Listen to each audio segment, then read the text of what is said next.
bom estar com os irmãos, graças a Deus.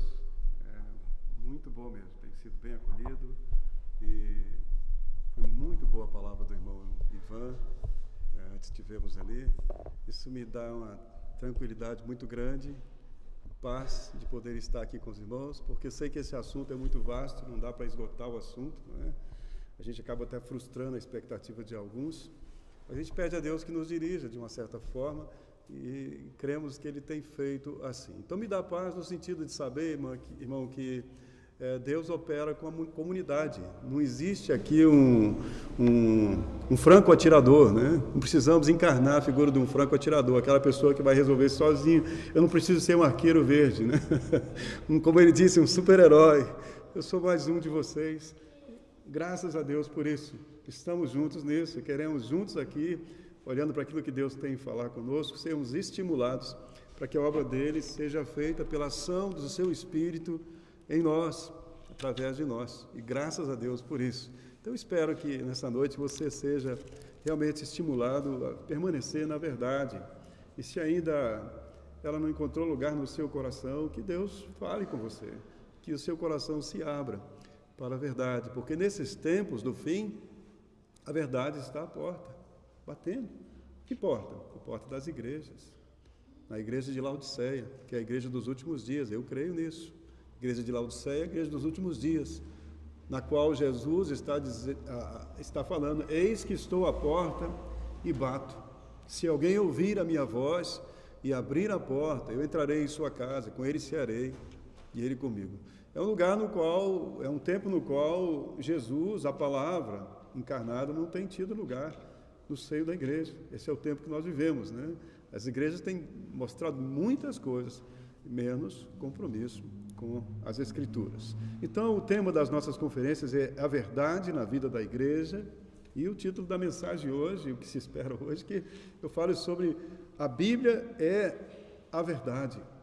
A Bíblia é a verdade. As Escrituras, elas são a verdade, ou é a verdade. E é Jesus quem diz que a Bíblia é a verdade. É o próprio Senhor Jesus que afirma isso.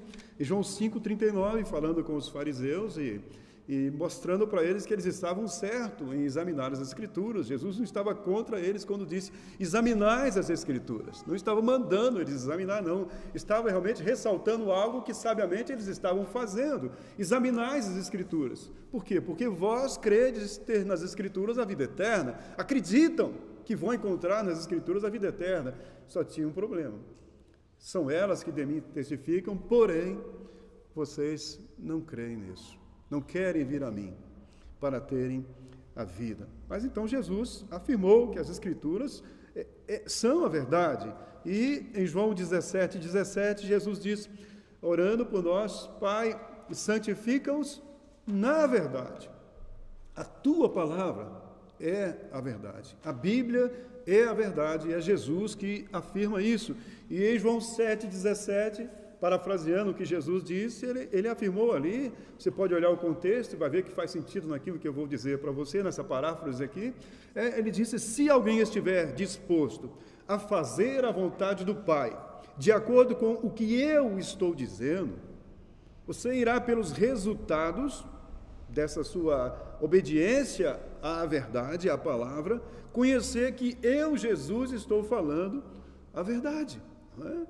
Então, ele disse a verdade, colocou uma maneira de você descobrir se ele estava certo mesmo. Aplique as Escrituras na sua vida e você vai perceber que, de fato, Jesus estava falando a verdade. Hoje, muitos querem contrariar a verdade, a Bíblia, que a Bíblia é a verdade, a palavra de Deus, sem nem ter movido um passo em direção a colocá-la em prática em sua vida. Então, meus irmãos, a Bíblia, pela ação do Espírito Santo, é que opera transformação em nós, confirmando que ela é a verdade. Mas será que ela tem transformado a sua vida? Ela é a verdade para você? Então eu quero convidar você a abrir comigo a sua Bíblia em João capítulo 18, vamos ler versículos 37 e 38. João 18, 37 e 38. Obrigado pela água. João capítulo 18, versículo 37.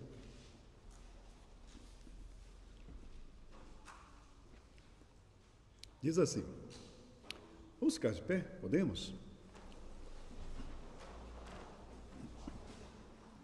Fazemos essa leitura. Disse-lhe, pois, Pilatos: logo tu és rei? Jesus respondeu: tu dizes que eu sou rei. Eu para isso nasci, e para isso vim ao mundo, a fim de dar testemunho da verdade. Todo aquele que é da verdade, ouve a minha voz.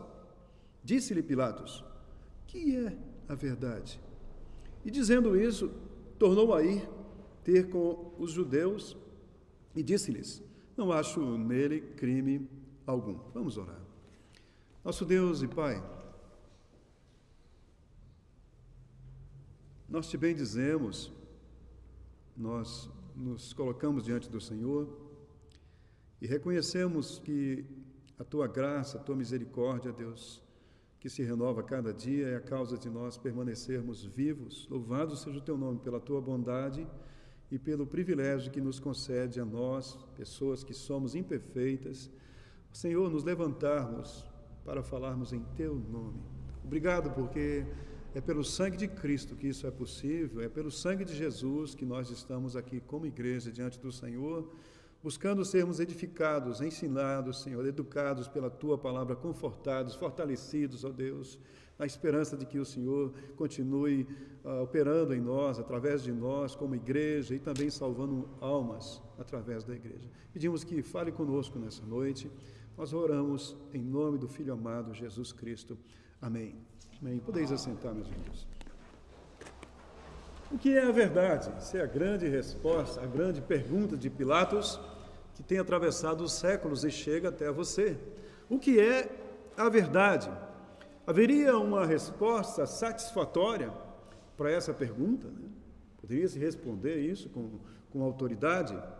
Haveria, meus irmãos, um padrão pelo qual nós deveríamos conformar as nossas vidas, um padrão pelo qual deveríamos aferir a nossa conduta, o nosso comportamento? Como é que você se comporta? O que é que você faz com a sua vida? Mas será que existe mesmo um meio de você aferir se a sua forma de agir está correta ou não? E mudar o seu comportamento, ainda que você seja um junior, uma criança, um adolescente, um jovem? Realmente há alguém que tem autoridade de colocar o dedão ali e dizer: opa, peraí, a coisa não é por esse caminho. Existe um meio de você aferir a sua conduta? Pilatos, meus irmãos, o autor da pergunta, ele não estava interessado numa resposta, né? Parece que não. Ou então, ele não acreditava que Jesus poderia respondê-lo satisfatoriamente, ou pode ser ainda uma outra possibilidade de que ele tivesse medo do constrangimento que isso poderia lhe trazer. Se ele realmente ficasse ali para ouvir a resposta de Jesus, talvez a coisa ficaria complicada para o lado dele. Ele não estava disposto a isso, né? Ele não teria argumentos, talvez, para rebater. Ele já tinha notado alguma coisa diferente em Jesus. Ele tenta, de alguma forma, fazer alguma coisa ali, mas não tem atitude suficiente para encarar os judeus. No entanto, ele não ficou para ouvir a resposta do Senhor Jesus. O texto nos diz que ele sai rapidamente em cena. Ele faz uma pergunta, mas não demonstrando um real interesse de receber uma resposta do Senhor Jesus. E da mesma forma, sempre que essa questão é levantada, muitos são aqueles que, procurando virar as costas, fugir do incômodo da reflexão, porque isso nos leva a uma reflexão, o que eles fazem? Eles procuram encerrar o assunto dizendo que cada um tem a sua própria verdade, cada cabeça é uma sentença, né? Se é verdade para você, fique com isso para você, mas vamos saindo de cena, né? Ou não é uma verdade absoluta, né? Isso faz sentido para você, para mim não faz, e acho que resolveram e se dão por satisfeitos com isso. E esse é um pensamento muito comum nos nossos dias, um pensamento democrático, né, simpático, um pensamento atraente, e penso que é o pensamento que tem sido mais aceito nesses nossos dias. E a tendência da humanidade, ainda que verdadeiramente ela não tenha uma esperança em si mesma, Ainda que a humanidade esteja cega quanto àquilo que a aguarda após a morte, e não tenha esperança, portanto, né? Então, ainda assim, a tendência dessa humanidade é se dar por segura e ignorar tudo o que pareça ser uma proposta de trazer reflexão ao ponto de colocar esse trem desgovernado das paixões humanas no trilho. O homem não quer isso. Ele quer ser realmente um trem desgovernado, ele quer viver de qualquer maneira. E se alguém chega dizendo alguma coisa que o incomoda, que faz pensar, e lá no seu íntimo ele começa a ver que aquilo faz sentido, a sua tendência é, de alguma maneira, fugir.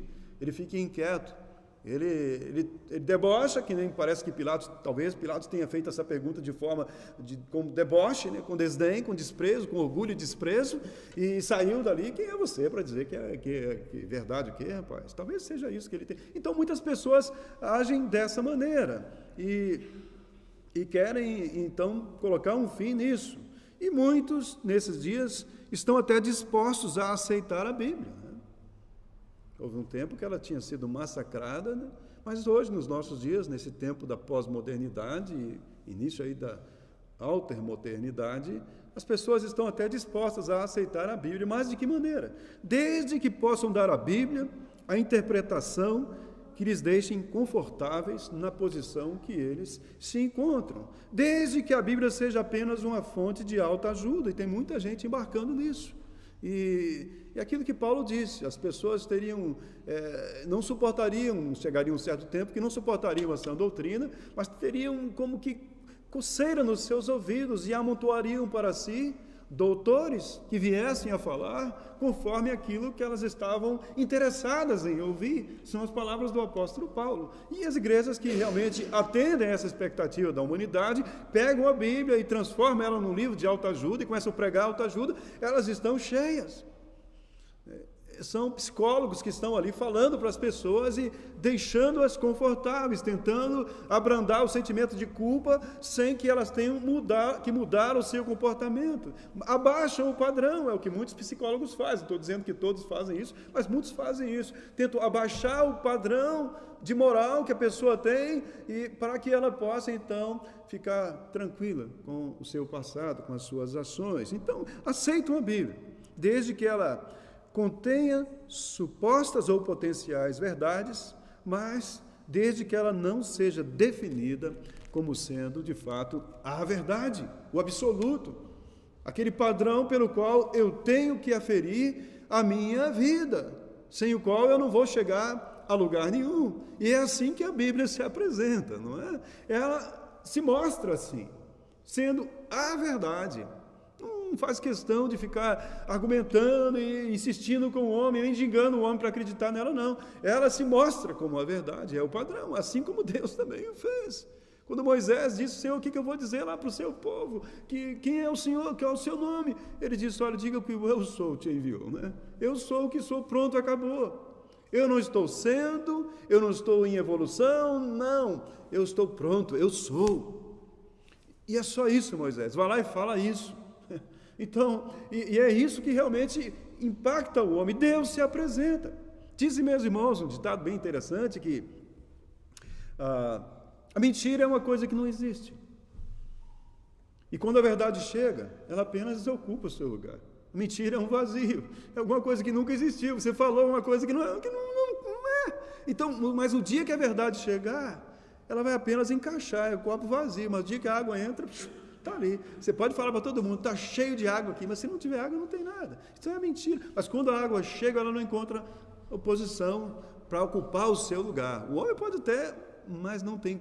A Bíblia mesmo diz isso, nada podemos contra a verdade, senão a favor da verdade. Porque ainda que o homem relute, eu não acredito, é verdade, mas não, pode fazer o que você quiser, mas vai sofrer as consequências. Quer um exemplo? Você sobe em cima de um prédio bem alto e diz, eu não acredito na lei da gravidade, isso é bobagem. E pula lá de cima. Acreditando ou não, você vai ver o resultado da verdade na sua vida, não é assim? Então Deus, Ele é o eu sou, né? E Ele se apresenta dessa forma, assim como as Escrituras, elas se apresentam. Você não tem que ficar fazendo um exercício filosófico de tentando convencer as pessoas que a Bíblia é a palavra de Deus. E não tem necessidade disso. Apresenta as Escrituras. Não é? Ela é a palavra de Deus. No entanto, o ser humano não está disposto a aceitar a Bíblia dessa forma. Alguns até procuram, na intenção de serem politicamente corretos, até aceitarem aqueles que creem na Bíblia e também dizer aí polidamente que ele também gosta da Bíblia, admira a Bíblia, mas não querem aceitá-la como a palavra de Deus, como a verdade, como o absoluto de Deus. Mas qual é a fonte dessa atitude, dessa repulsa, até mesmo pela possibilidade da verdade existir? Da onde que vem isso? Essa repulsa por essa afirmação de que o absoluto existe, que a palavra de Deus é a verdade. O salmista, no Salmo 10, no versículo 4, ele diz assim: o perverso é aquela pessoa pervertida, né? O pervertido, na sua soberba, no seu orgulho, ele não investiga, ele não se dá o trabalho de examinar, mas todas as suas conclusões, todas as suas cogitações, quais são? Onde que ele chega? Ele chega por conveniência na conclusão de que não há Deus. Ou seja, Deus não existe. É conveniente para ele isso. Sem investigar. De maneira irresponsável, apostando que não existe nada depois da vida, quando acabar a vida, ele fala: isso é bobagem. Deus, porque é conveniente para ele. Então, essa repulsa até mesmo da possibilidade de existir uma verdade absoluta que tem autoridade sobre a forma como você governa a sua vida, né? A forma como você vive, vem dessa atitude aí. De modo, então, que a fonte da repulsa pela verdade é o orgulho do coração do homem. Esse orgulho se opõe à atitude do homem chegar a dizer: eu não sei a verdade, eu estou confuso, eu estou perdido, sem rumo, eu preciso de ajuda. Você já chegou a esse ponto? Já chegou a esse ponto na sua vida? Ou será que o orgulho ainda impera no seu coração? Você sabe, pelo menos deveria saber, que você não sabe tudo, mas você não quer se deixar ensinar, você não quer se deixar conduzir. A palavra do seu pai já não significa mais nada, não é? A palavra de Deus não significa mais. Será que é assim? E você bateu asas e saiu por aí, né? Parece que tomou o Red Bull, né? Red Bull da asa. E você está voando por aí, saindo de qualquer maneira, um livre pensador. Como é que é? Qual é a sua verdade? Você é alguém que pode facilmente declarar essas coisas aqui? Eu não sei a verdade. Eu estou confuso, estou perdido, preciso de ajuda. Mas no lugar disso, o orgulho, o que ele faz? Ele leva a pessoa a apostar que não há verdade, né? E é interessante isso aqui. Nós não explicamos nada. Depois de tantas e tantas gerações, o homem está aí perdido. Como falei ontem, a conclusão que os homens na pós-modernidade chegaram é que não existe verdade, né? Porque eles não chegaram até hoje a conclusão alguma. Essa é a conclusão brilhante que eles chegaram. Ninguém chegou a conclusão nenhuma, ninguém sabe de nada. Então, pessoas assim, elas querem então realmente dar a si mesmo o direito de dizer que não há Deus, não existe Deus, estão apostando nisso. Um certo dia eu fui no consultório e o médico viu a minha ficha, que eu era pastor, e ele então, num ar de deboche, disse para mim, um senhor velho, ele disse para mim assim: olha, estou vendo aqui que você é pastor, os meus amigos aí, ninguém acredita em Deus, eu também estou assim, junto com eles aí, mas o problema é que eles estão morrendo, né? E eu vi que ele estava incomodado. E aí, o que vai ser dessas pessoas? Estão partindo daqui. Eu falei: muito bem, vocês estão cheios de si, porque vocês são uma casta, né? Eles são mesmo. Vocês são uma casta muito cheia de si, soberbos, e vocês então estão apostando todas as fichas de vocês que não existe nada depois da morte. Mas vocês esquecem que isso é uma religião, é uma crença. Vocês estão escolhendo a acreditar que Deus não existe, que depois da morte não existe nada. E vocês não podem provar para mim, que creio que existe, que não existe nada. Então vocês escolheram crer que não existe nada do outro lado. Ignoraram todas as possibilidades de existir, sim, algo depois da morte, estão pintando e bordando, vivendo de qualquer maneira, de forma arrogante, prepotente, orgulhosa, dizendo que não existe nada. Mas, aí que está, né? E o Senhor está me perguntando, e daí? Porque tem uma pulga atrás da sua orelha, né? Você tem dúvida, você tem medo. E se existir mesmo alguma coisa? E se vai que existe alguma coisa depois que você morrer? O que você vai fazer? Você apostou todas as suas fichas de que não existe nada. Não tem nenhuma opção para você, né? Mas ele estava decidido a viver, deixei pelo menos aquele homem com uma pulga atrás da orelha. Então, eles estão apostando nisso, que não há absolutos. E esse orgulho os leva, dessa forma, a morrer circulando nos seus devaneios, a morrer se deixando guiar pelas suas imaginações e desejos. O orgulho, meus irmãos, ele leva a pessoa a morrer sem respostas, a morrer na ignorância, a morrer sem arrependimento, sem mudanças de mente, sem uma nova vida, a morrer sem esperança, dizendo, como Paulo disse, comamos e bebamos que amanhã nós morreremos. Só isso, pronto, acabou. E o próprio apóstolo Paulo, escrevendo aos Efésios, capítulo 2, ele vai dizer que nós antes vivíamos assim, sem Deus no mundo e sem esperança. Se não há Deus, não há esperança. Se não há esperança, o que há? Desespero. Há desespero na vida da pessoa que ignora Deus, que ignora a sua palavra. E tem muita gente embarcando nesse pensamento. É uma canoa furada, até mesmo para eles. Isso não traz consolo nem conforto para eles. Eles jogam fora para abrandar o seu sentimento de culpa, jogam fora essa possibilidade, até mesmo a possibilidade de que a Bíblia ser a palavra de Deus como nós queremos que ela é. Eles abandonam isso e querem estimular outras pessoas a entrarem nesse mesmo caminho, sendo que isso não dá segurança nem para eles mesmo. E tem muita gente entrando nisso.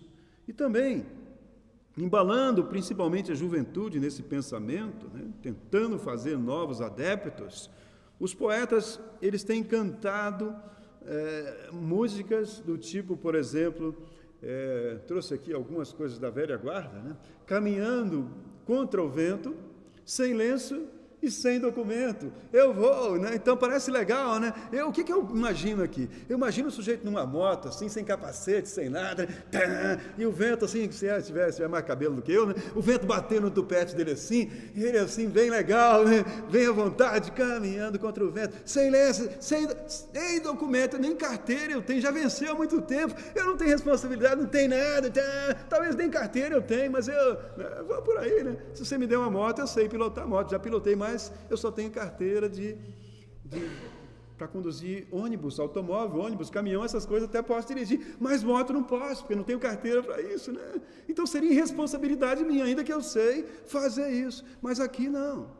Aqui tem um estímulo a você ignorar limites, ignorar a verdade, e vai por aí, sem lenço e sem documentos, são coisas que vão vindo. Ou então aquela música daquele sujeito brasileiro que diz aí, eu não quero compromisso com verdades, nada, com coisas passadas. Essa música me faz lembrar de outra. Antes de dizer que música eu vou cantar aqui, que eu vou citar para você quem é o autor, vou citar uma outra boa. Houve um tempo que nós cantávamos assim, eu na minha infância, a igreja na qual eu fui criado na minha infância, cantava assim: somos jovens do mundo velho a pregar novos ideais, o mesmo evangelho que pregaram nossos pais, ser testemunhas, disse o Senhor. Eu não lembro mais, mas é isso. Olha, somos jovens no mundo velho, isso há mais de 40 anos atrás, né? Somos jovens no mundo velho a pregar novos ideais. Que novos ideais são esses?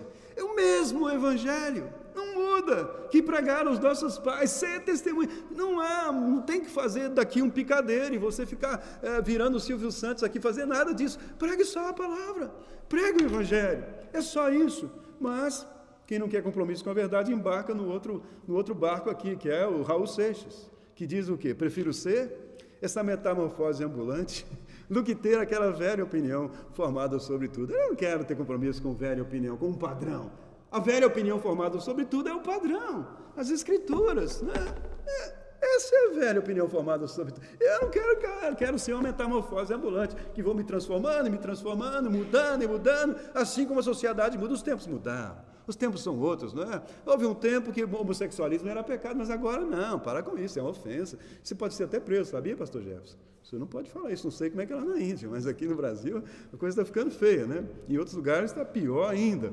Mas alguns estão embarcando nisso, meus irmãos. Os nossos poetas e cantores estão empenhados nisso. E assim, de maneira inconsequente, é inconsequente mesmo, né? Porque a pessoa não mede as consequências disso, e de uma maneira irresponsável, irreverente, sacralizando o pensamento de que não há verdade a ser conhecida e de que o aqui e agora é tudo, ainda que essas mesmas pessoas que cantam isso não estejam certas a respeito de coisa alguma, o que eles fazem? Eles cantam, estão cantando e procurando influenciar as pessoas pela música, estão cantando aquilo que propõe ser o suprimento para a busca que o coração humano tem de uma satisfação imediata dos seus desejos, sem dramas de consciência. Estão tentando fazer isso. Levar o homem a achar que existe uma forma de satisfazer o que ele quer aqui e agora, do jeito que ele quer, no momento que ele quer, e ainda ao mesmo tempo tirar todo o drama de consciência que essa atitude possa lhe trazer, estimulando a viver de qualquer maneira. Anunciam assim, então, uma suposta liberdade no descompromisso com a verdade, uma suposta liberdade na indefinição da verdade. Não há verdade definida, então faça a sua e não tem nada de errado. Está tranquilo, vá embarcado nessa aí, que está tudo bem com você. No entanto, meus irmãos, contrapondo isso, olhando para as tragédias na vida daquelas pessoas que dão ouvidos a essa orientação, e existe um ditado que diz assim: os sábios aprendem com o erro dos outros, os tolos com seus próprios erros. Você não precisa de botar a mão no ferro de passar roupa para saber que ele queima, né? Não é mesmo? Precisa tacar o seu dedão lá, ele queima. Já, a sua mãe já falou isso para você, então fuja disso. Então você pode observar a vida daqueles que têm ignorado as Escrituras como sendo a verdade absoluta. Olha para a vida dessas pessoas, que parece que estão curtindo, que estão vivendo bem, os seus colegas de faculdade, de aula, de seja o que for, que não querem saber da palavra de Deus e vivem de qualquer maneira. Presta atenção para onde que eles estão indo. Olha para onde que o caráter deles está caminhando. Estão se tornando melhores pessoas, mais honestos. Olha apenas por esse lado. E qual será a consequência disso no final? Por que nosso país está vivendo na miséria que está vivendo? Porque temos homens sem caráter, pessoas que quando criança foram ladrões de bala, não é? E depois mentirosos, e foram dando a si mesmo o direito de não ter padrão, de não ter uma verdade absoluta que pudesse reger a vida deles. E olha o inferno que o nosso país virou no sentido econômico. Que tragédia que somos nós, chacota para o mundo inteiro, não é assim, pastor? Não é, pastor Gerson? Está fora do Brasil e nós somos um motivo de chacota, de zombaria, meus irmãos, de vergonha. É vergonhoso para você sair por aí hoje e você fala que é brasileiro lá fora. As pessoas olham assim, esse é um povo estranho, que ninguém consegue entender essa gente, né? Como é que esse povo vive dessa maneira? E estão naquela miséria e ainda faz aquele festão de carnaval e os campos de futebol estão lá, estão vibrando, cheios, lotados, parece que não tem nem aí com nada, né? Tomaram o maior tombo, né? Não sei se você conhece a expressão tombo, né? Tomaram o maior tombo, estou tentando traduzir isso agora, não me vem à mente, o maior prejuízo, o maior engano, passaram a perna neles, falaram que iam fazer metrô para lá, que as Copas iam trazer isso para eles. Talvez em vários lugares do mundo a Copa até fez com que acontecesse algumas coisas, né? Mas no Brasil não aconteceu. Tem um punhado de metrô aí, um punhado de coisa que não terminou, não é verdade? O dinheiro, 3 vezes mais do que seria suficiente para fazer tudo isso, foi gasto.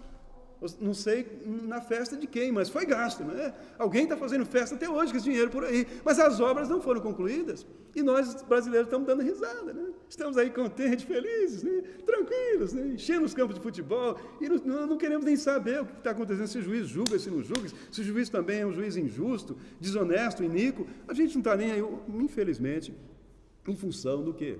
De pessoas como seu colega de aula, seu colega de faculdade, que não se deixa reger por coisa alguma.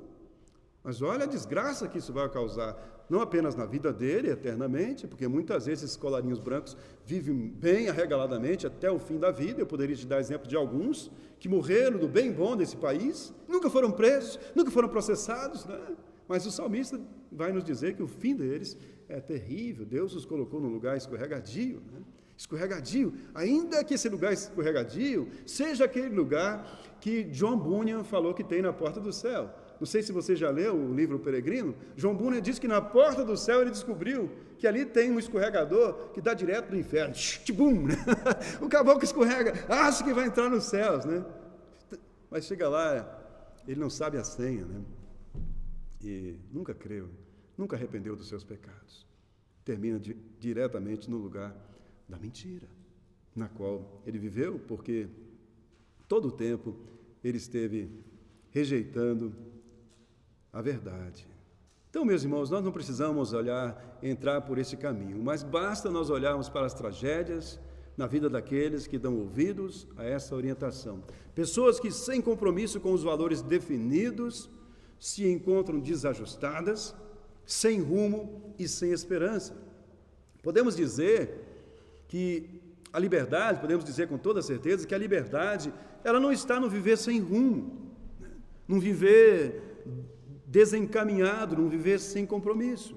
Podemos dizer isso até mesmo porque a falta de compromisso com valores definidos já é um compromisso com alguma coisa, não é? A falta de valores com compromissos definidos já é um compromisso único, exclusivo com o quê? Com aquilo que nos atrai, com aquilo que nos seduz, com aquilo que cobiçamos, com aquilo que desejamos, não é? Eu estou realmente me comprometendo só com aquilo que me é conveniente. Só com isso. Por isso eu me torno conivente com coisas que me interessam. Eu não vou julgar nada que esteja errado, mas que me interessa. Então eu me torno conivente com outros erros também. Me é conveniente. Eu vou enveredando. Então isso é compromisso. Mesmo que eu quero viver descompromissado, eu tenho compromisso com aquilo que me satisfaz. E no fim das contas, esse ato de entregar-se aos desejos, isso acaba por ser revelado como egoísmo, né? E leva a pessoa para onde? Para o isolamento. Provérbios 18, versículo 1, nos ensina isso. Busca satisfazer o seu próprio desejo aquele que se isola. Ele se volta contra toda a sabedoria. Olha o que a Bíblia está dizendo. Busca o seu próprio interesse, satisfazer o seu próprio desejo, aquele que se separa, aquele que não se compromete com coisa alguma. Ele não quer um padrão definido porque não é conveniente para ele, mas ele vai ter consequências. Diz a Bíblia que de Deus não se zomba. Se existe uma verdade absoluta, e existe uma verdade absoluta, se existe um Deus justo juiz, e existe um Deus justo juiz, haverá um tempo no qual cada um dará conta de si mesmo a Deus. E então, a Bíblia está dizendo que essa pessoa está se voltando contra toda a sabedoria. Gálatas 6, 7. Não vos enganeis, de Deus não se zomba. Aquilo que o homem semear, mais cedo ou mais tarde, ele vai ceifar. Tiago, capítulo 1, versículos 14 e 15, diz que cada um é tentado, quando atraído e seduzido pelo seu próprio desejo, pela sua própria cobiça, quando essa o atrai e o seduz, né? E a pessoa é engravida daquele seu desejo. Mas, se ela não chega à conclusão que ela deve abortar esse desejo ruim, contrário à palavra de Deus, ele vai ser gerado. E se ele for gerado, porque ela não acha motivos nenhum para abortar esse pensamento ruim, ela vai praticar isso. E, quando ela pratica, quando ela dá luz ao pecado, o que acontece? A Bíblia diz que o resultado é a morte. Ela dá luz ao pecado, ela pratica o mal, e a consequência disso é o pecado, o salário do pecado e a morte. Um exemplo disso, eu estive olhando, aquela cantora, estou pegando cantores aqui, então vou entrar na mesma linha aqui. Amy Winehouse, a dona de uma das vozes mais lindas que eu já vi. Amy Winehouse, não sei se sabia que ela era judia? Era judia essa mulher. Talvez a fama desse mundo é tão efêmera que eu falei Amy Winehouse, acho que muita gente que nem sabe quem é, né? Mas foi ontem mesmo que essa mulher estava fazendo sucesso aí. Era uma cantora assim, que surgiu assim, uma voz encorpada, uma voz maravilhosa, mas de repente ela se viu perdida, tentou suicídio e uma vida complicada. Olha, o pastor falou para mim, eu escutei o pastor falando hoje com a judia também, né? Era judia, aquela mulher que estava falando com ela. O pastor tentou falar com ela, o Shamar, como é que é, né? O Shema, ou seja, passar de geração para geração as escrituras, os valores da palavra de Deus, isso que os judeus procuram fazer, não é isso? Ali chegou no final, para ela não passou, para ela não chegou nela, ela se deu o direito de viver de qualquer maneira. Então você pesquisar isso, você vai ler, encontrar alguma coisa. Amy Winehouse, essa mulher aí, né? Que se drogou e virou uma caveira ambulante e ao ponto de morrer, né? Outro exemplo é Whitney Houston, acho que é isso que se diz, Whitney Houston, uma cantora, fez sucesso no mundo inteiro, né? Fez filmes, estava lá por cima, mas de repente, da mesma forma, morre de overdose também, acaba com a sua vida, embarca nesse pensamento de que não há absolutos. E essas pessoas, muitos desses artistas dos Estados Unidos, Whitney Houston mesmo, ela começou a sua carreira começou cantando aonde? Você sabe? Na igreja. A igreja que descobriu ela para a música, ela aprendeu na igreja, mas depois o sucesso é mais importante do que Deus, né? Ninguém sabe a verdade mesmo. Embarcou nessa canoa furada. Outro exemplo, Elvis Presley. Elvis Presley, nos seus shows, sabe o que ele fazia? Ele tinha um drama de consciência tão grande. Sabe o que Elvis Presley fazia? Elvis Presley trazia quartetos para cantar no show dele. Você já via disso? Os caras, de repente, estava ele no show dele lá, de repente interrompia o show, entrava um quarteto lá e cantava uns hinos. Que loucura! Né? Eu não sei se eu iria fazer, eu ia lá para... Né? Os caras tinham ter algum motivo para ir lá e cantar um quarteto de evangelho, cantar. Mas esse era o drama da consciência de Elvis Presley. Era um homem perturbado, ele sabia que ele estava errado. E se ele era um convertido mesmo, não se engane, foi Deus que matou Elvis Presley. Foi Deus que o matou. Não é isso que a Bíblia diz? Em 1 Coríntios, na ceia, né? Por causa disso, há muitos que dormem, alguns que estão ali brincando. Deus corrige aquele a quem ama. Dizem que os Mamonas Assassinas também eram evangélicos, a pessoa jurando de pé junto, que o Dinho, aquele chefe da banda, aquelas músicas que ele cantou, diz que eram tudo, eu não sei como, né, que era música evangélica que tinha feito, depois ele botou outras letras nela, né? Não sei, mas se ele era mesmo convertido, mesma coisa aconteceu com ele. Não vou dizer que era, não estou dizendo que é, né? Mas, irmãos, eu só estou citando isso aqui. Raul Seixas é outro exemplo, né? Morreu de overdose também.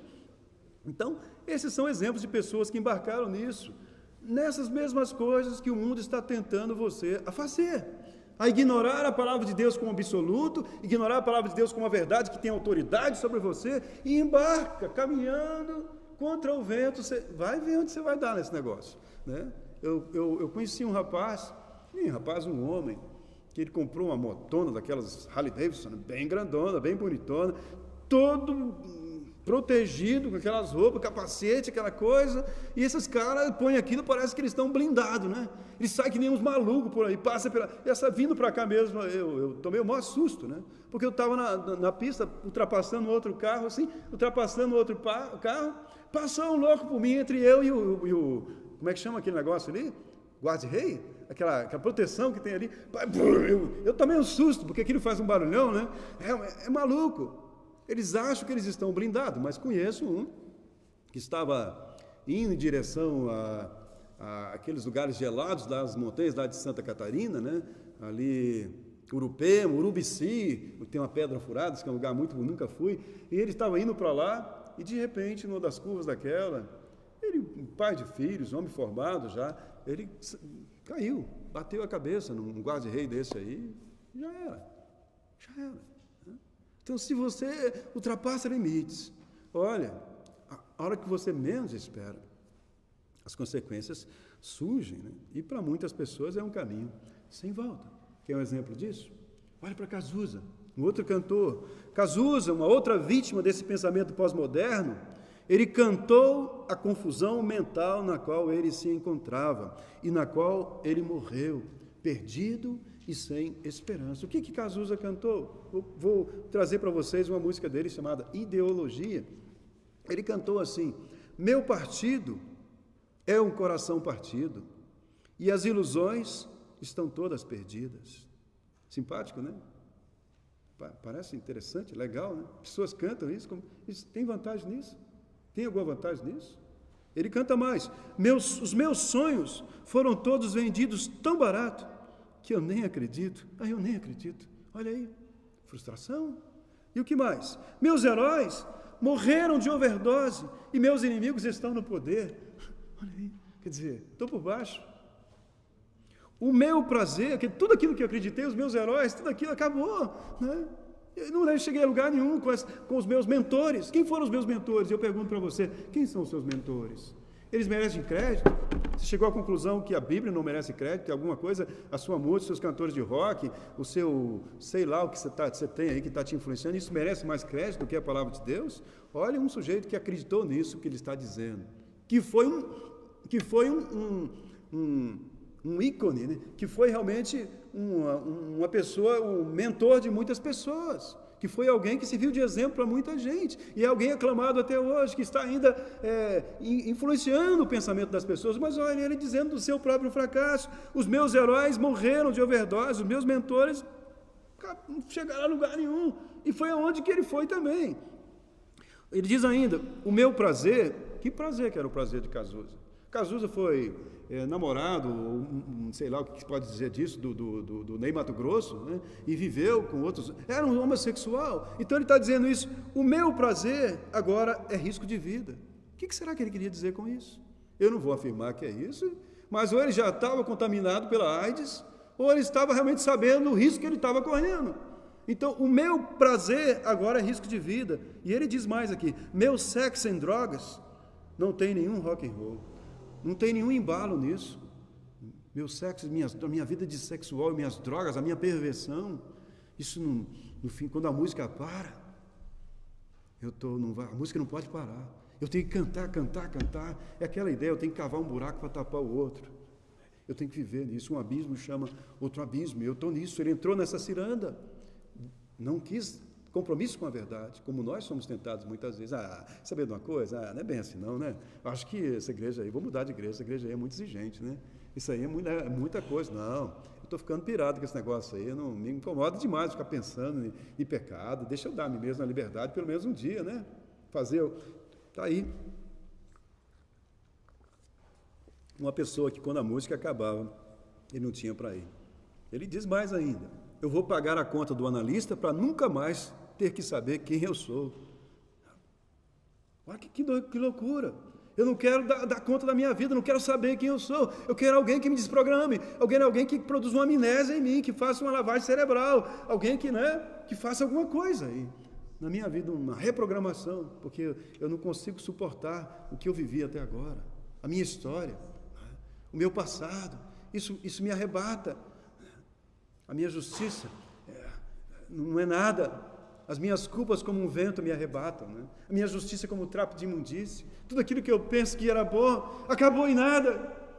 É esse mentor, que muita gente está copiando aí, que está dizendo isso, e ele vai terminar dizendo aqui, pelo menos a parte que eu peguei da música, tem algumas outras coisas, peguei o mais interessante, ele diz assim, termina assim: pois aquele garoto que ia mudar o mundo, como o Raul Seixas cantou: prefiro ser essa metamorfose ambulante do que ter a velha opinião formada sobre tudo. Eu ia mudar o mundo porque eu ia falar outras coisas, que não é essas verdades, essas bobagens, esses tabus que tem por aí, não é? Eu quero falar outras coisas, inventar outras verdades, outra história, ser importante como Michel Foucault, falar algumas coisas que tragam outra realidade. Eu quero embarcar nesse caminho aí. Eu não quero ficar falando essas bobagens de Bíblia, isso é quadrado. Você fala de Bíblia na sua escola, tem coragem? Não deixa de ser besta não, rapaz. Você tem coragem de falar de Bíblia, eles vão zombar de você. Será que você já não caiu nessa há muito tempo? Você fala das Escrituras, mostra que você tem compromisso com a Bíblia realmente é lugar que é alguma coisa que tem lugar dentro do seu coração, você realmente transborda das Escrituras, você creu em Jesus? João 7,38, quem crê em mim, diz o Senhor, o que ele diz? João 7,38, quem crê em mim, como diz as Escrituras, rios de água viva fluirão do seu ventre. Disse ele isto a respeito do Espírito Santo que haveria de receber aqueles que nele crescem. Não é verdade isso? Então o Espírito nos conduz a toda verdade. E a boca fala do que o coração está cheio, e você transborda a verdade, porque a verdade entrou e ela é algo mais precioso da sua vida. E ela embala você, entusiasma você, move você. A razão do seu viver é a palavra de Deus, são as promessas de Deus. Mas esse homem está aqui dizendo isso. Aquele garoto que ia mudar o mundo, agora o que ele faz? Assiste tudo em cima do muro. Eu já não tenho mais opinião própria. Eu estou perdido. Chegou num ponto que eu não sei coisa nenhuma, né? Por que é isso, meus irmãos? Porque nós achamos que somos autênticos. Queremos muitas vezes ser autênticos, mas todos nós estamos repetindo o discurso de outras pessoas. Você não é autêntico. Eu mesmo estou repetindo o discurso de outras pessoas para vocês aqui. Eu não estou falando de mim mesmo. Tem um punhado de pessoas atrás de mim falando para vocês. Livros que eu estudei, coisas que eu li, a palavra de Deus acima de tudo. E creio eu que o Espírito Santo de Deus. Estou repetindo o discurso do Espírito de Deus.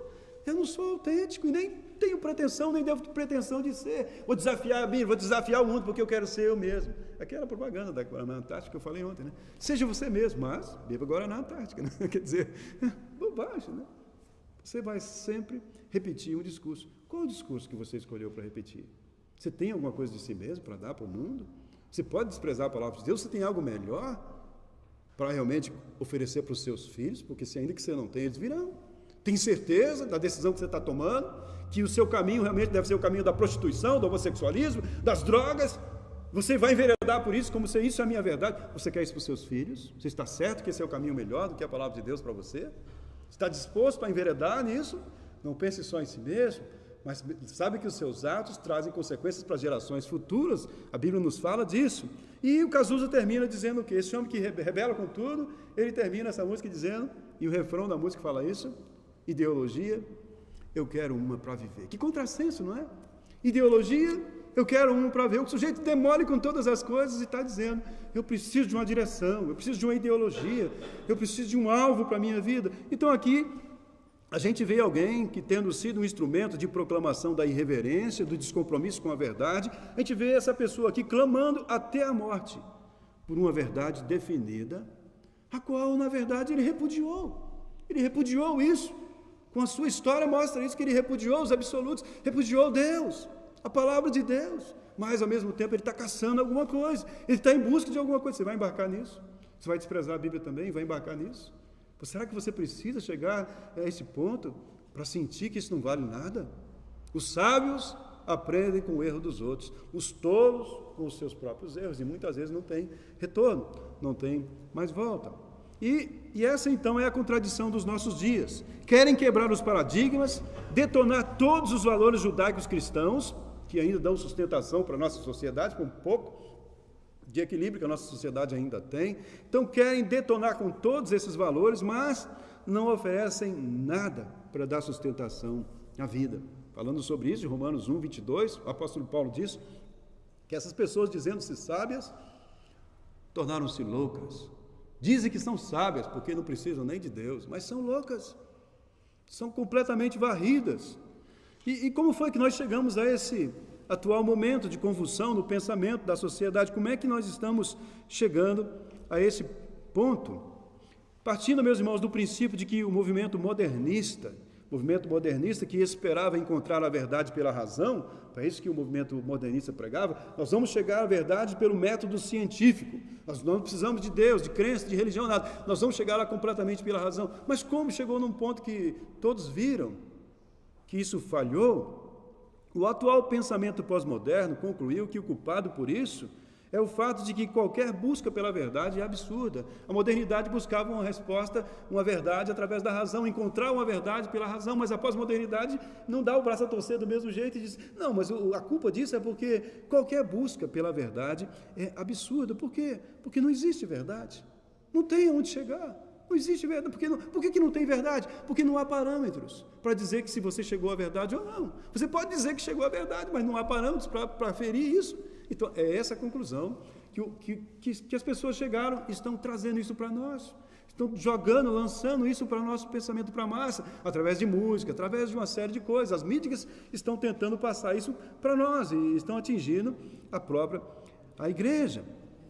Então, acham que essa busca pela verdade é algo fútil, porque cada um está livre, de acordo com esse pensamento, cada um está livre para viver conforme a sua própria filosofia de vida.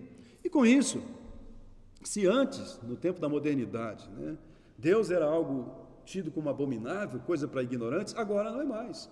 Porque se cada um tem a sua verdade, há lugar também para você dizer que a palavra de Deus é a verdade, né? É a sua verdade, fica com ela, né? Então, parece que é interessante, parece que é simpático, agora nós estamos sendo aceitos, acolhidos, né? Mas não se iluda com isso, né? Então, agora, a figura de Deus já não é mais algo incogitável, abominável, né? Mas temos agora o quê? Não o Deus que criou o homem conforme a sua imagem e semelhança, mas temos agora o homem que cria deuses conforme a sua conveniência. É o contrário.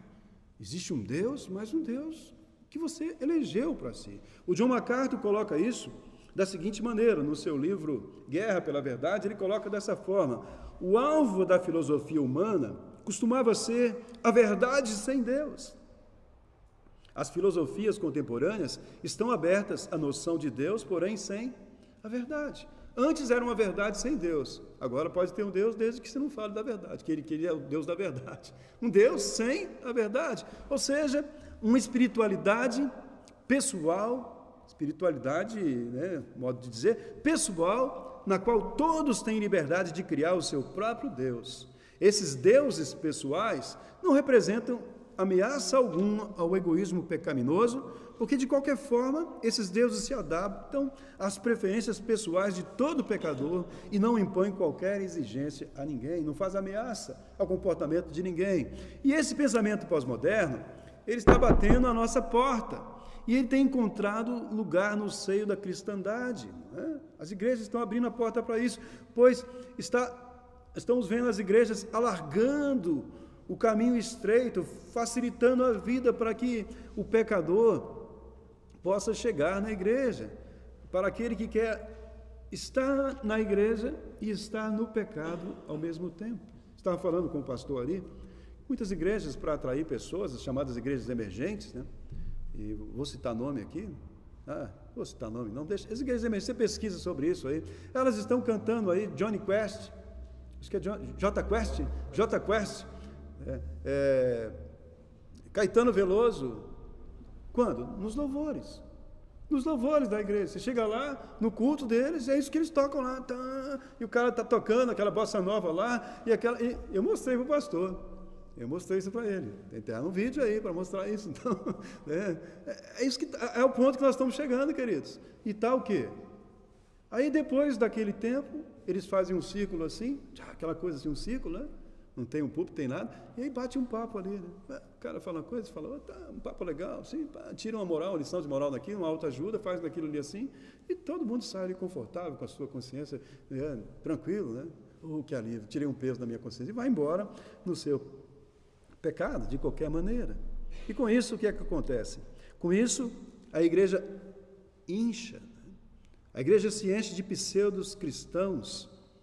No entanto, ela vai se tornando, ao mesmo tempo, insensível. Uma igreja que não é sensível à real necessidade que o ser humano tem do arrependimento. Se torna uma igreja mundana, uma igreja acomodada, uma igreja fria, sem autoridade, sem uma verdadeira influência, como deveria ser. Uma igreja sem poder, sem disciplina. E uma igreja sem amor, porque se não há disciplina, não há amor. Provérbios 26:6 diz o quê? Leais são as feridas feitas pelo que ama. Quem ama chama atenção, o amor verdadeiro, ele é firme, ele corrige, mas nesse caso não há espaço para corrigir ninguém, porque cada um tem a sua própria verdade. E essa então tem sido a proposta dessas igrejas aí. São igrejas pragmáticas, que procuram criar um ambiente semelhante àquele que as pessoas vivem lá no mundo, né? E ali então, nesse novo ambiente, os pecadores agora vão se tornar amigos da igreja. Eles são amigos da igreja, cada um traz a sua própria verdade, eles batem um papo ali, um ajuda o outro, um edifica o outro, e vão fazendo essa coisa aí que chamam de igreja. E assim, em nome de um amor licencioso, quem é Jesus nisso tudo? Jesus não é a verdade. Jesus passa a ser, meus irmãos, apenas uma senha para a inclusão social, né? Passa apenas a ser uma senha num ambiente no qual adúlteros, viciados, gays, lésbicas, todos agora são aceitos como cristãos. Tem igreja só voltada para esse público aí. Então todos agora são aceitos como cristãos, e isso vai aumentando cada vez mais. São aceitos como pessoas convertidas ao amor de Jesus, sem que se espere que elas tenham uma mudança radical em suas vidas. Não se espera isso. Então, é um acolhimento de pecadores sem a proclamação da necessidade do arrependimento, pregado por Jesus e produzido pelo impacto que ocorre quando você tem um verdadeiro encontro com a verdade, um encontro com a palavra de Deus. Isso, então, é essa influência aí do pensamento relativista que prioriza esse bem-estar da pessoa em detrimento da verdade. Não quer que não fale a verdade, faça com que ela se sinta bem. E acaba sendo, então, uma tentativa de eliminar e abrandar da vida do ser humano a moralidade e a culpa. Estão tentando fazer o que muitos psicólogos fazem, mas é uma tentativa inútil, porque querendo ou não, lá no íntimo, todo pecador, ele nunca estará confortável no seu pecado. Romanos 12:15 nos fala que a noção do certo e do errado, ou seja, a verdade, ela está gravada no coração do homem, na mente do homem, na consciência do ser humano. Então, é um furo na água isso. É inútil essa atitude, porque a única forma do homem ser liberto das consequências que o pecado tem causado é o conhecimento da verdade. É o que Jesus disse: conhecereis a verdade e a verdade vos libertará. Só a verdade, só a palavra de Deus realmente pode libertar você. Foi um encontro com a verdade que causou desespero em Isaías, não foi? Ai de mim! Ele teve encontro com Deus, o Deus da verdade, e que mudou a vida dele, que causou um impacto na vida dele, e ele pôde dizer para Deus: ai de mim, e Deus o toca com a sua graça e com a sua misericórdia, e ele pôde dizer depois: eis-me aqui, envia-me a mim. Foi transformado.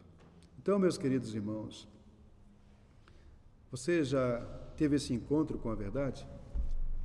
Esse impacto já aconteceu na sua vida? Você já creu na verdade? Você é de fato um cristão?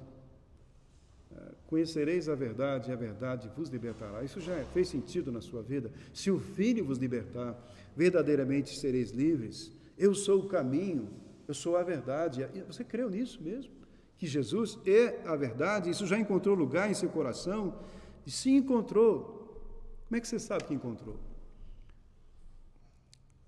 Esse encontro com a verdade fez de você um militante a favor da verdade? Você está batalhando pela fé uma vez dada aos santos, como Judas diz?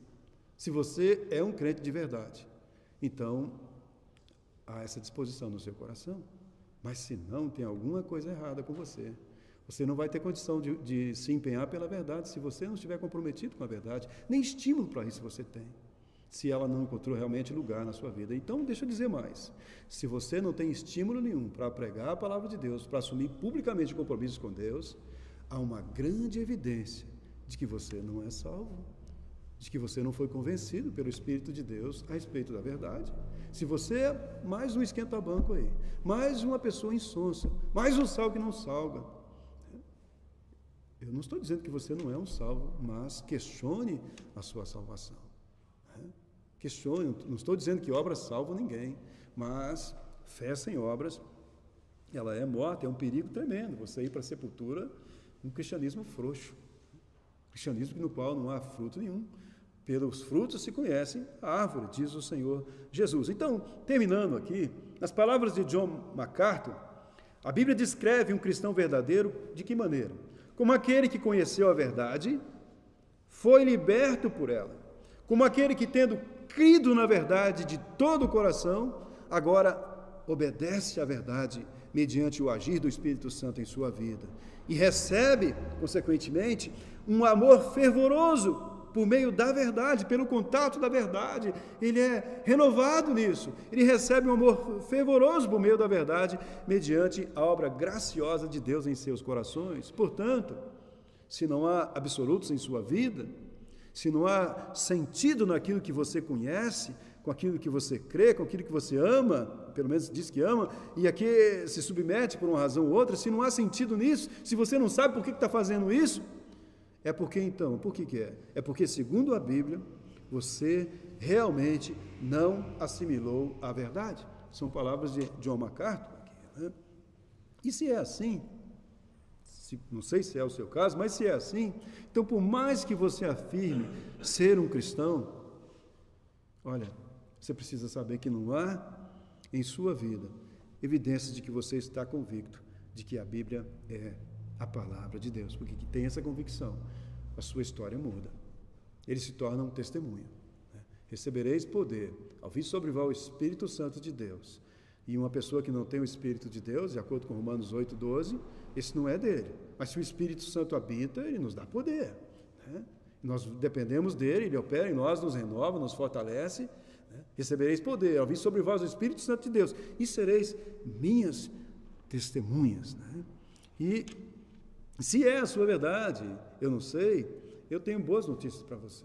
Porque ainda que seja, Jesus orou por você. Não sei se você é um cristão relapso, ou se você não é cristão ainda, mas Jesus, numa situação ou outra, ele orou por você, antes de você vir a este mundo. Em João 17, orando por você, Jesus disse assim: Pai, santifica-os na verdade, a tua palavra é a verdade. E Jesus é essa verdade encarnada. E Jesus é essa verdade que deixa evidente que Deus ama você, apesar de você. Romanos 5,8. Deus prova o seu amor para conosco, pelo fato de Jesus Cristo ter morrido por nós, sendo nós ainda pecadores. Apesar de você, Deus ama você, de qualquer maneira. Mas tem um porém. Ele te ama demais para deixar você como você está. Por isso ele diz: arrependei-vos, pois, e convertei-vos, para que sejam apagados os vossos pecados, e venham assim os tempos de refrigério pela presença do Senhor. Então, essa é a verdade de cada ser humano, e é a sua verdade. Você precisa de ser salvo.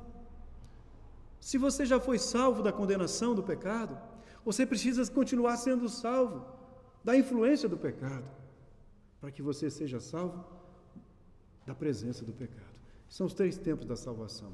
Fomos salvos, estamos sendo salvos e seremos salvos. Se cremos, fomos salvos da condenação do pecado. E se cremos, de fato, estamos sendo salvos pela influência do pecado. Isso é santificação, algo que está operando dentro de nós. Não é algo estático, é algo dinâmico. Está acontecendo uma obra dentro de você. Aquele que em vós começou a boa obra, há de aperfeiçoá-la até o dia da sua vinda. É a promessa dele na vida dos salvos. E se você é um salvo, coisas estão acontecendo dentro de você, não dá para ficar do jeito que você era, não é? Fomos salvos. Se fomos, então estamos sendo salvos.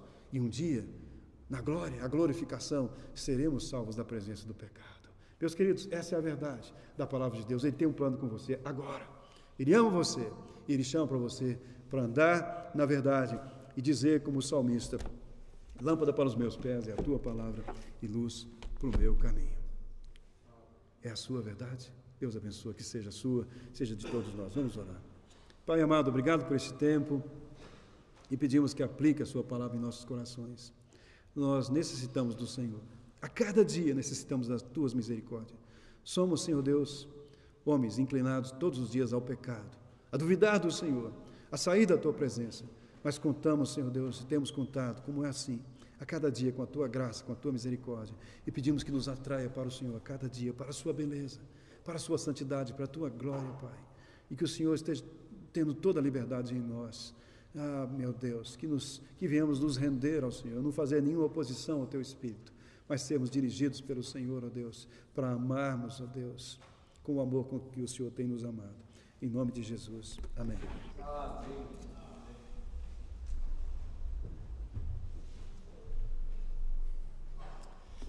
Obrigado, pastor José. Que noite especial. Nós ouvindo a palavra de Deus desde as 5h30, esse final de semana inteiro, desde quinta-feira. Eu sou grato a Deus por essa grande oportunidade que Ele nos dá de passarmos esse bom tempo na palavra de Deus. E, meus amados, amanhã vamos dar continuidade. Amanhã é o nosso último dia de conferência. Então nós fazemos essa conferência quinta, sábado quinta, sexta e sábado, e amanhã. Então vamos para o nosso último dia. E o último dia é a hora de dar um sprint final. Então a gente vai poder correr um pouquinho amanhã. E temos várias oportunidades. Eu espero que você aproveite a maioria delas. Você olha um pouquinho para a sua vida e você pode aproveitar. Amanhã às 10 horas da manhã, então a gente vai ter um café da manhã juntos e uma mesa redonda onde nós vamos conversar um pouquinho sobre o que nós temos aprendido. E o gostoso também não é só ouvir, é poder falar um pouquinho. A gente vai falar sobre o texto de Deuteronômio 6, como que a gente tem trabalhado esse texto na nossa igreja. E muito gostoso, um tempo bem especial amanhã. Eu gosto muito desse dia na nossa conferência, quando a gente pode sentar junto e conversar sobre a palavra de Deus juntos. Então, amanhã também você pode trazer alguma pergunta, a gente pode ter um tempo muito gostoso aqui nós juntos às 10 da manhã. Logo em seguida, à tarde, 5h30, nós vamos então dar continuidade à nossa conferência, 5h30, tratando o breve século XXI, entendendo como que é o pensamento hoje, como que nós podemos lidar com o pensamento de hoje, sendo cristãos nesse mundo, vivendo para a glória de Deus. E 19 horas, o nosso culto. Então que Deus abençoe vocês, espero vê-los todos aqui e que amanhã possa ser um dia muito especial. Quero confirmar as aulas amanhã. As aulas de grego e hebraico vão acontecer ainda amanhã, dá tempo. Então nós teremos as aulas de grego e hebraico e aula de música também, tá bom? Então a gente vai ter isso no intervalo e que Deus abençoe a sua vida. Temos aqui o Jorge, voltou hoje, que legal, que bom, professor Jorge. A Glória foi minha aluna também. Você dá aula para ela hoje, Jorge? Não, também não? E foi minha aluna, que legal vê-la aqui.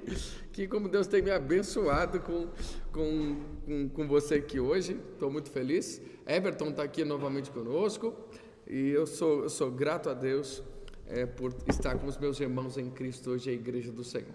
Deus abençoe, até amanhã, meus amados, uma boa noite a todos.